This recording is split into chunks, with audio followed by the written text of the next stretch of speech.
Welcome to Be Bite, the podcast where we discuss our life experiences from the ups to the downs to everything in between. I'm Lily. I'm Mario. Happy Friday, everyone. It's almost end of June. My God, time flies. Don't tell me that. That's the half the year. I know. I don't want to know that. I have few big news. Oh, don't worry. I haven't got a girlfriend yet. In case if anyone's wondering, that's not the news. Okay. That's not the news I was trying to convey. Oh, I'm sorry. I should have been wondering that, but I will wonder from now on. Got it. Thank you, Lily. Okay. Yeah. So this Sunday, I'm going to do skydiving 2.0. Last time the plan failed because we were trying to go, weather wasn't cooperating, so we couldn't jump. Okay. And then this time we are going. It looks like the weather should be good. Okay. And I booked both the car rental as well as the skydiving. So I think it's a go this time. Okay. And, okay. That's Sunday? Yes. So if you don't hear back from me by Sunday evening, then yeah, you know what happened. Cool. And good to know. Oh, and also I have second job now. Are you allowed to say that? Yeah. I mean, this is a job totally unrelated to my main job. Okay. So hence I said if it's related, then I wouldn't even try to say it. I was gonna say, I'm like, are you? Yeah. Okay, explain. What is this So job? I'll be working one shift a week at the badminton place that I play at. Oh my gosh. As a front desk. Okay. But then also I'll be learning how to string as well. So after many years that I've strung once at Georgia Tech before badminton club, now I finally get to at least will try to learn and string racket. Oh my gosh. It's fun. I really like stringing actually. Yeah, I always wanted to learn, and I mean one is because I want to string my own racket, right? Because it's kind of hard to get someone to string how you like it, if that makes sense. So hopefully this would help my play, which I doubt it. It's but, fine. It's a psychological thing. Yeah, it's psychological the placebo effect. Wait, okay, so how did you get this job? Like, were you just... Did they ask you? Did you ask them? No. This is funny part. It's like I play there a lot as of recent. Well, actually, I play a lot of badminton as of recent.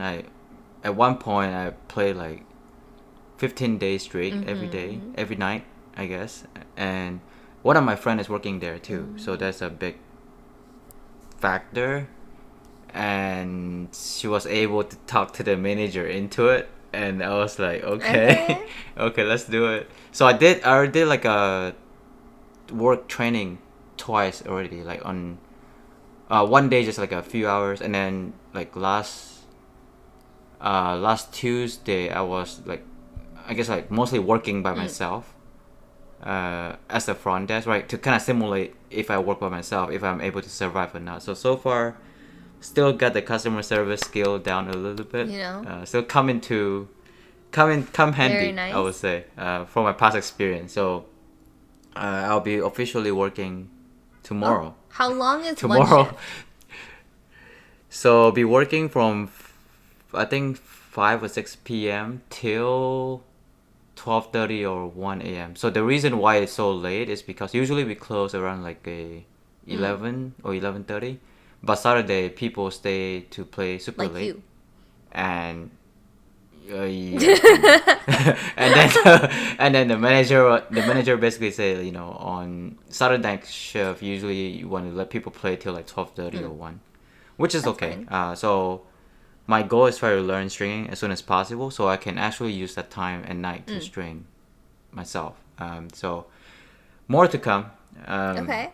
But as you know, I travel quite a bit. Yeah. So this will probably a more limiting factor. But it's only one shift. And my friend was, so it's not too bad. But the thing is, it's Saturday, so it's tricky. Oh, it's every Saturday? So my hope is that someone from the weekdays night would quit so I can shift my shift into like weekdays. I mean, I'm not wishing anyone anything. If a weekday worker goes missing, you know why? Because Mario really wanted that shift. Okay, well that's cool though. That's how bad I wanted it on weekdays. But we'll see. I mean, but for now, I can't be picky, right? So I just start with Saturday. Does that mean you get a discount into going into badminton if you work there? Free entry. That's also a big factor because the entry is quite expensive. Like if I don't have membership, it's like $12 each entry. So imagine if you multiply that like 5 days a week at least, and like a year, that will be. I mean, not as expensive as like my friends that pay in Bay Area. They told me that they pay some exorbitant price for going in. But I think in Atlanta, there is a place that's $15 per day, and I think the other place that we go to, it's a little bit closer, but you have to pay by the court per hour, and I think it's $35 per court per hour, and so it can get pricey. But this is kind of the your athletic equivalent of like the millennials getting like a coffee every day, I mean, like, look how much I can save, but. Yeah, that makes sense. But I'm surprised actually Atlanta charged that much, $15. That's insane. I know, for what? Why? It's also like an hour away, which is not fun. Is that the Atlanta Badminton Club? It's a different one. Oh, it's something else.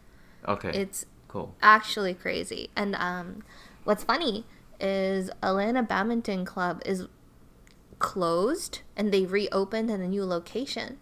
But we went there and it was so hot. And we were like, oh my gosh, this is so hot. And then we heard one of the other people asking the owner, like, hey, can you increase the AC?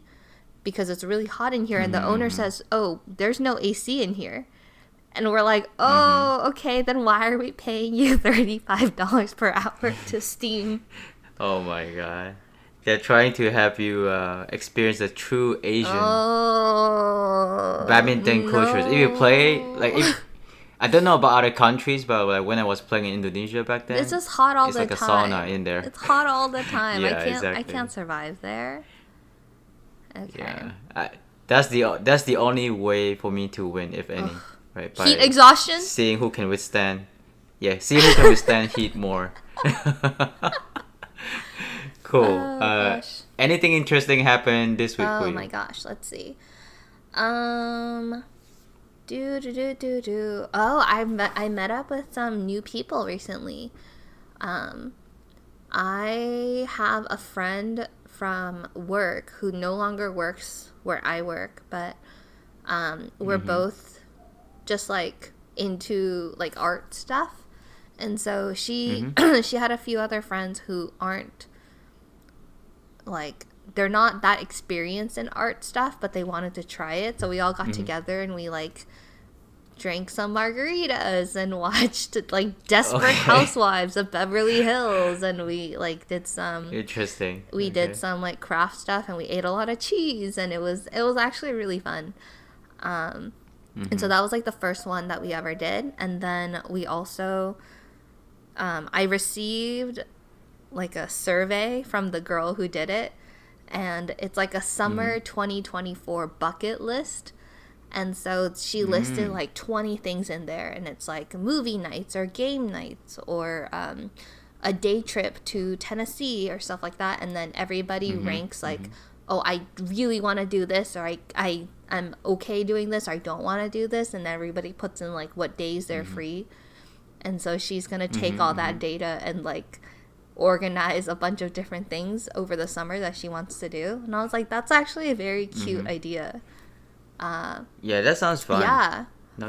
I'm like, I think I'm gonna take that idea, especially for like maybe fall, winter time, just like figure out when everybody is free, what they're interested in doing, and then based on that, I can say like, oh, okay, like these 4 people really want to go on a hike, and then I won't invite the other 20 people that don't want to go on a hike and stuff like that. So I was very impressed by that. Yeah, that's a very actually very fun activities too, right? Because one, it gets you to jot down what you think is what you want to accomplish this year, at least a bucket list. And then, right, the second follow-up thing is like you execute on it in terms of like, right, who has the common interest, and then let's do it. So I think that's like more like call to action type of thing, which is very rare these days, especially for people who are like near our age. It's really hard to push them to do things these days. Oh my god, my manager was telling me recently that somebody told her, like, so you know how people say like they're middle age when they're like 40 or 50, that's like middle age. But honestly, the life expectancy is closer to like 70, 72. So that means really middle age is like 30 or 35 years old. And we're like, don't tell me that. Why are you telling me that? Why? No, that's what I've always been telling my friend. I only have like, I don't know, 40 summers left. That's kind of how I think about things. Oh, that's awful. Mario. That's how I like view things. So that way I can be, how do I say, more like YOLO type, where if I want to do something, I just go for it, because I know my time is limited. Oh my gosh. On Mario. Earth. Not in a bad way, but more like, okay, you know, like there are things I really want to do. So. And instead of like keep putting it off, let's do it next year, but never get it done.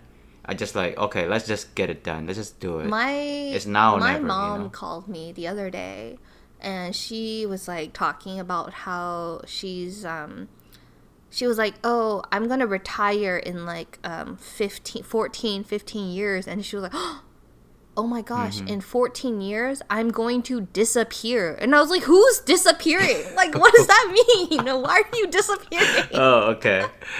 Okay, I mean, I'm not that extreme for sure. But, okay, that's an interesting approach. So I'm sure your mom is probably more YOLO than I am. I'm disappearing in 14 years. I was like, no, you're just retiring. Okay, crazy. Interesting. Yeah, interesting approach. I'm pretty sure. Oh my goodness. Yeah, but that sounds fun. Yeah, I think that approach, like what you mentioned with like, you know, writing down a bucket list and stuff. I think that sounds like a fun activity. There's even things on there that I didn't expect, like there's some like not game stores, but like game spaces, almost like escape rooms, but like more active. And like there's a lot of things in there that I think are cool. So I might make my own bucket list for this. Summer's almost over, but you know, I might make my own bucket list soon. It's just the start of June. It's the end of June. Mid of June. You said that in the beginning of this podcast. You said June's almost over. Not even. No, yeah, but summer is still right in the height of things. It's not even like over yet. So. But we're getting to the point of summer where it's too hot to go outside. Like July and August, I don't go outside. It's too hot. I'm just gonna melt. I was thinking of going to national parks on July 4th. Okay, that's coming up. Well, July 4 weekdays, but not the weekend, right? Because I have to work Saturday now. It's limiting. That's the thing, is why it's limiting. I get, right? Wait, July 4th is on a Thursday this year. Yeah. So normally, what I would do is I would take Friday off. I'll be taking trip to somewhere Thursday, Friday, all the way to Sunday, right? But now because I have to work on Saturday, I can only do till Saturday morning ish if I go somewhere. Can you not? So I might go somewhere. I mean, work is fairly flexible, right? I can. You can shift. You can like switch. I can find people to sub for me, but then think about it, I just start working and then I'm already doing that. The manager's gonna look at me like, this guy. So. Oh my god. Maybe you become. But yeah, I have more. I don't know. Maybe you'll become like the best stringing person that they have, and so you're invaluable. My friend, one of my friends, she is definitely better stringer because she has been stringing for years and she has her own stringing machine too. There's no way. I'm actually learning from her, so there's no way I can beat her. The student can overtake the teacher anytime. You're young.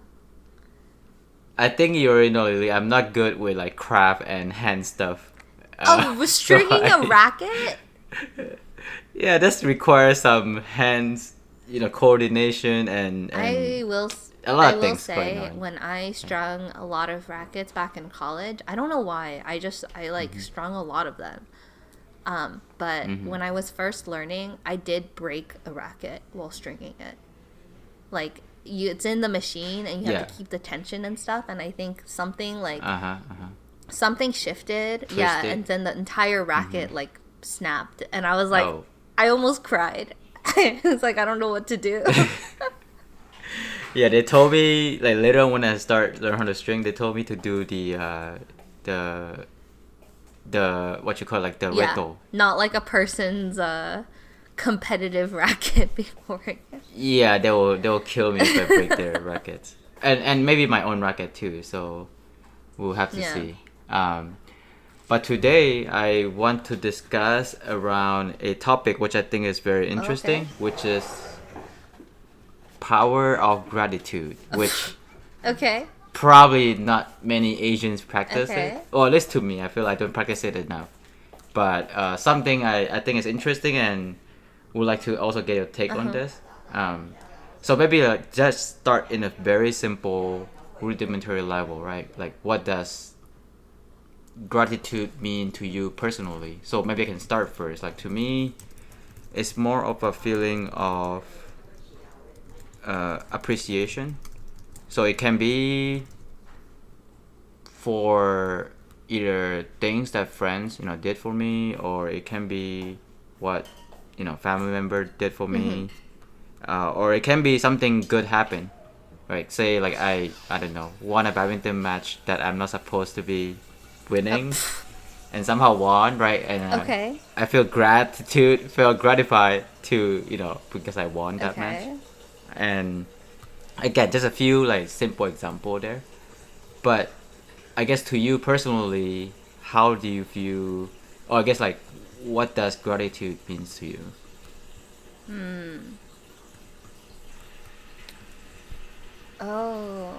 Let's see. I think it would be like this is something that's hard. I actually don't really I'm pretty bad at this. I don't have like a lot of I don't spend enough time in a day, I think, like being thankful for things. So it's something I'm trying to get better at. But for the most part, it's probably gonna show like it usually shows with like friends. Like after I hang out with after I like hang out with some close friends, then I like come back home and I have like a golden ball in like my heart, and I'm like, oh, that was so nice, and it's like so nice to have the friends and stuff. So I have been keeping like a gratitude like line in my like calendar where I'd like write something that I'm thankful for, but then I realized like I haven't done it in a while, but I realized for like a month straight every single one of them was like, my friends are nice, I love my friends are great. And so I think it's like I don't have a lot of gratitude for like my own self. That sounds so sad, but like for the most part it's like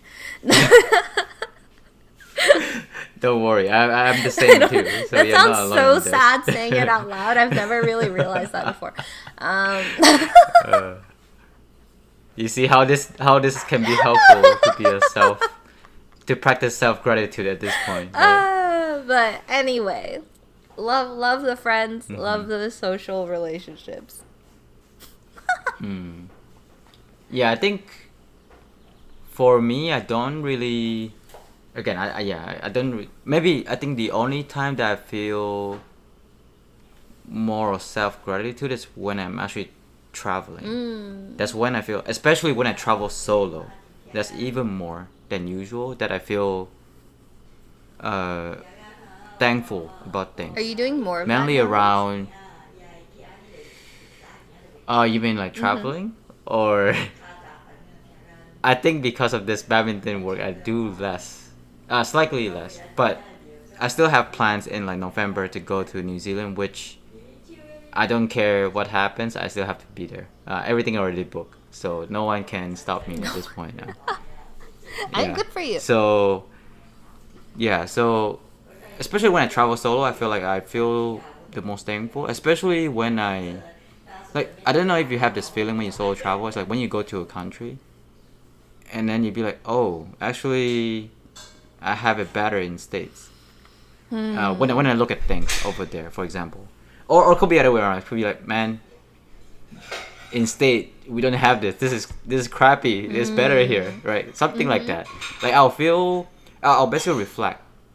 Yeah, maybe reflect is probably a better word here. I'll reflect and think like, oh, like I should, because I think when you live in a moment where, let's say if I'm currently in LA, there are things that other people who like when they visit LA they will appreciate more because they are tourists, versus say me, someone who live locally, probably don't appreciate as much.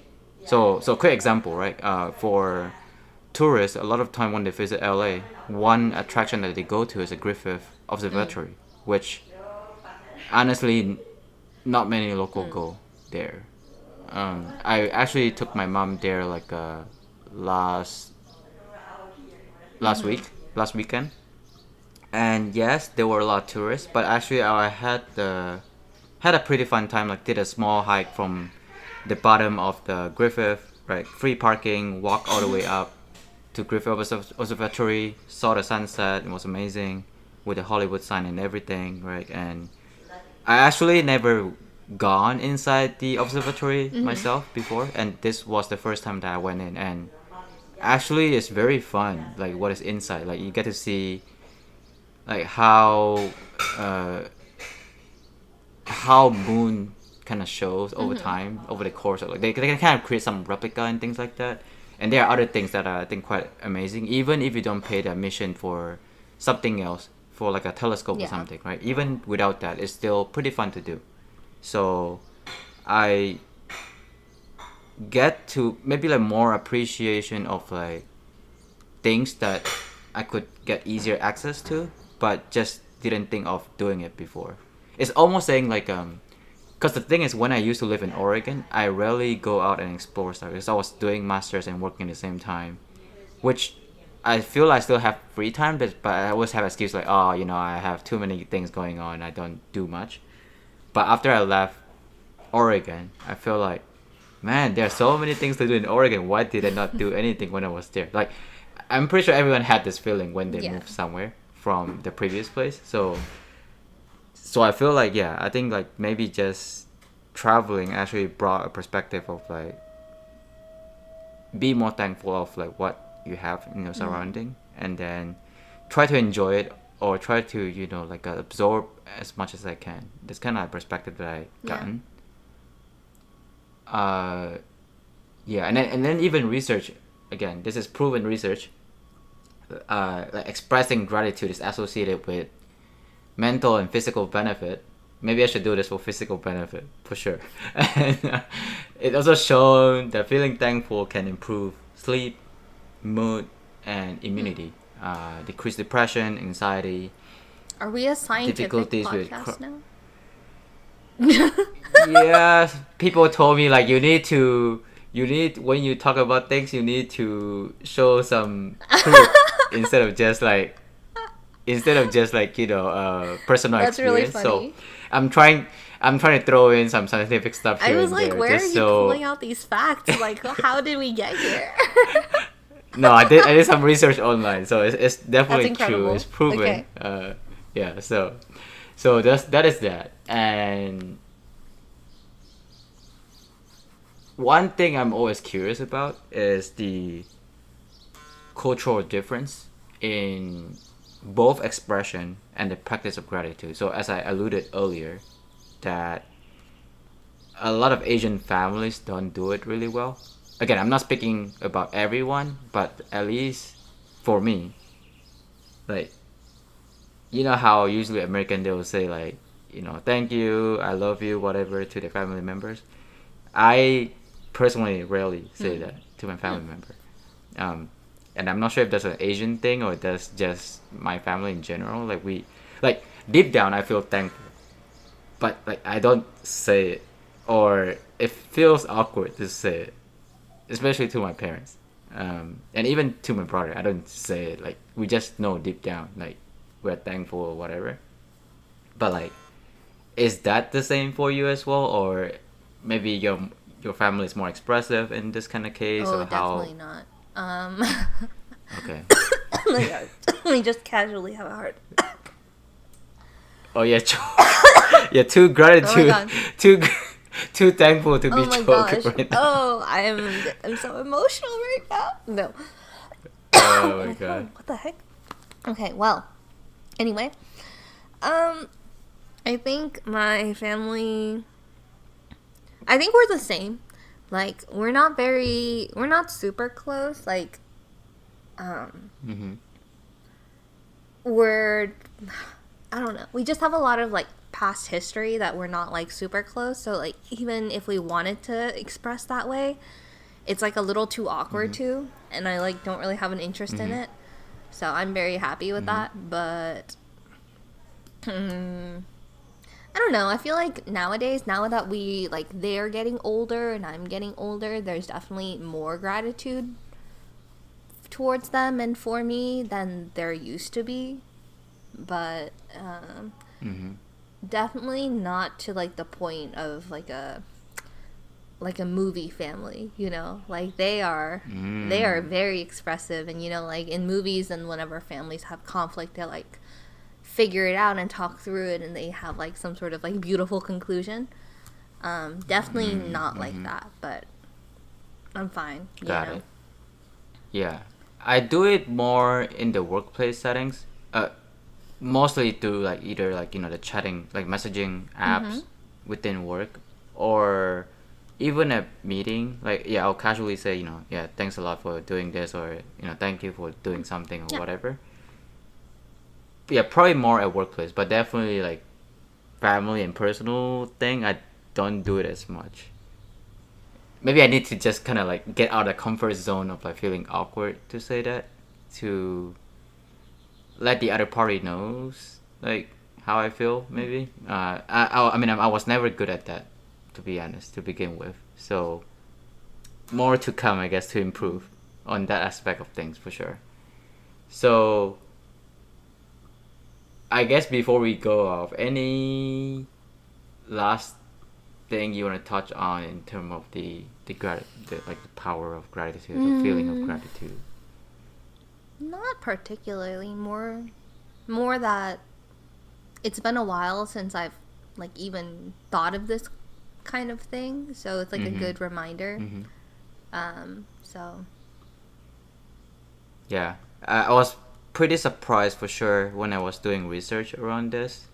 Like a lot of, I mean, benefits, as well as definitely like, right, if when I think back about things that I could probably be more expressive on, in expressing the gratitude, right? So that could change the dynamic of things, for sure.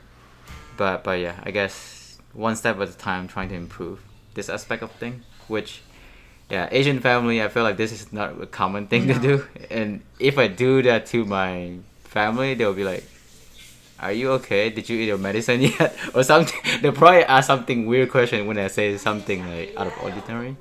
So yeah, I think I just want to discuss this because I think it's an interesting topic to talk about, and even like to think about yourself like in this aspect. I think is quite interesting thing to think about. So with that, happy weekends everyone. Wish me luck on skydiving on Sunday, and I will see you guys in sure. And we'll see you guys in a few more weeks. See you, bye.